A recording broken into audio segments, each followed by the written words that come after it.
प्रिय मित्रों, आज हम लोग अभिक्रिया की आणविकता और अभिक्रिया की कोटि में अंतर देखेंगे। तो अभिक्रिया की कोटि और अभिक्रिया की आणविकता। अभिक्रिया की आणविकता मॉलिक्यूलरिटी ऑफ रिएक्शन। यह क्या है?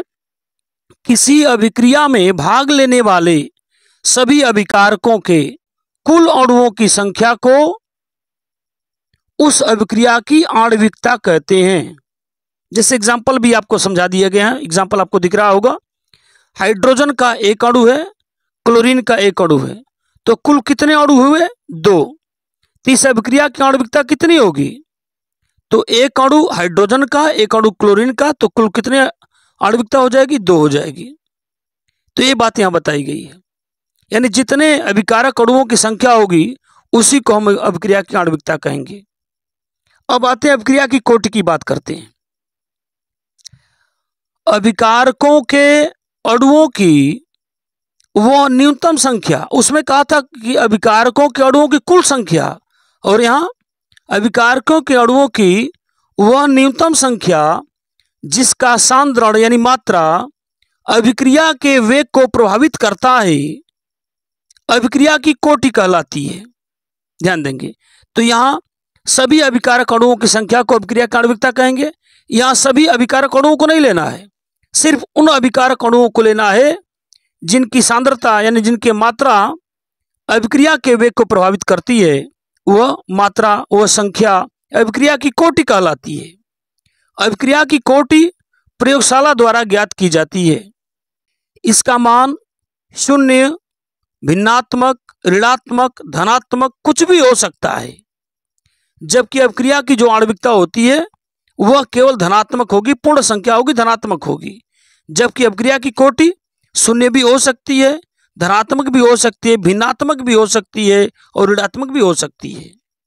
एग्जाम्पल की अगर हम बात करें, जैसे कि एग्जाम्पल को हमने पहले ही बात किया कि इस अभिक्रिया में हाइड्रोजन का एक अणु, क्लोरीन का एक अणु है, और ये दोनों मिल करके लाइट की उपस्थिति में, लाइट यहाँ उत्प्रेरक का काम कर रहा है, लाइट की उपस्थिति में ये हाइड्रोक्लोरिक बनाते हैं। तो ध्यान देंगे, इसमें हाइड्रोजन का एक अणु और क्लोरीन का एक अणु मिलकर 2 अणु हो जाएंगे, आणविकता 2 हो जाएगी।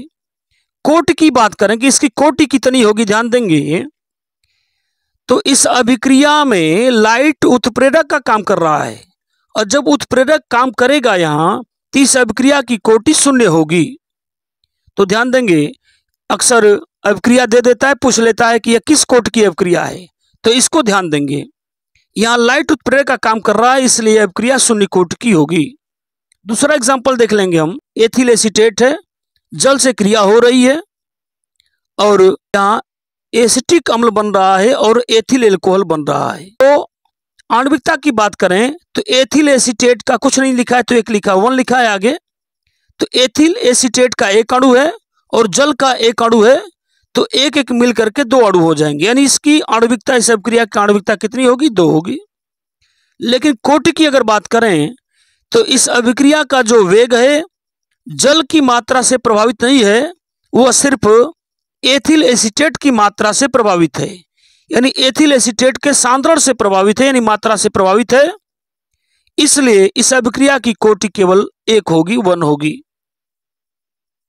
क्यों?